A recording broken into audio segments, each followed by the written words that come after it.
मागं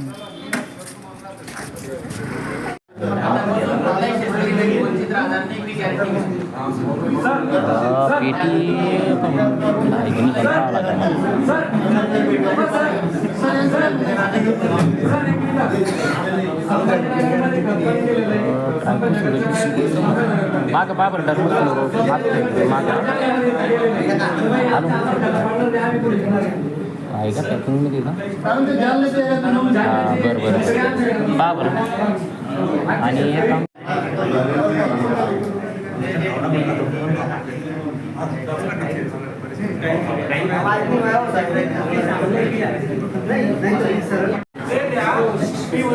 चर्चा करतो आणि लेखी स्वरूपात पत्र देतो वरिष्ठांना की बाबा हे सक्सेस नाही होणार, लोक आम्हाला ताण देऊ राहिले.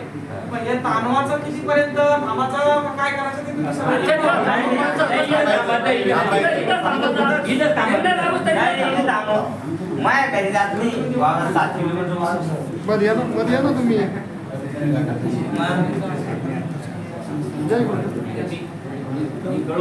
तुम्ही आपल्याला देत आहे चालतं का?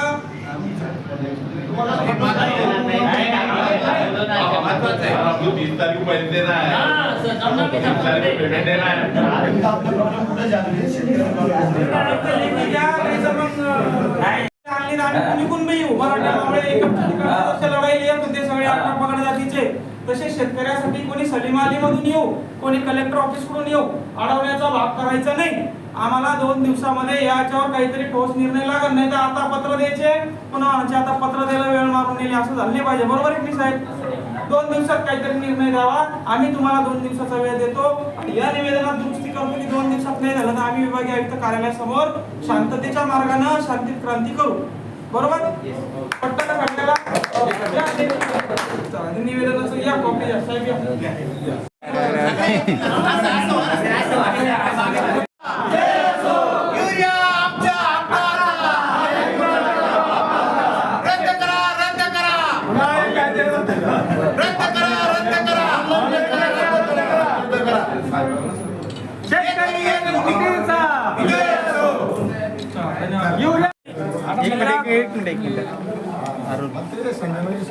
काय मागणी होती, कशासाठी तुम्ही इथं आलाय?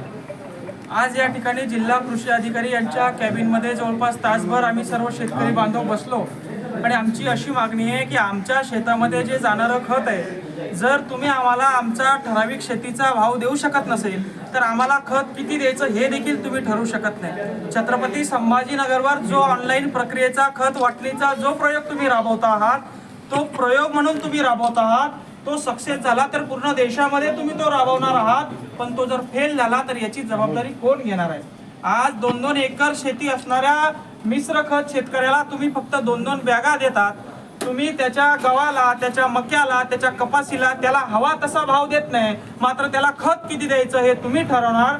या निर्णयाच्या विरोधात आज सर्व शेतकरी बांधवांना सन्माननीय जिल्हा कृषी अधिकाऱ्यांना निवेदन दिलेलं आहे आणि अल्टिमेटम दिलेलं आहे. पुढच्या 48 तासामध्ये हा काळा निर्णय रद्द केला आहे. आमच्या छत्रपती संभाजी जिल्ह्यातील शेतकऱ्यावर होणारा हा प्रयोग बंद केला नाही तर 2 दिवसानंतर विभागीय आयुक्त कार्यालयासमोर तीव्र स्वरूपाचं आंदोलन करण्यात येईल आणि या काळ्या कायद्याविरोधात, या प्रयोगाविरोधात मोठ्या संख्येनं शेतकरी बांधवांना सोबत घेऊन आवाज उचलण्यात येईल असं निवेदन या ठिकाणी आम्ही दिलेलं आहे. शेतकऱ्यांना न्याय, शेतकऱ्यांना न्याय.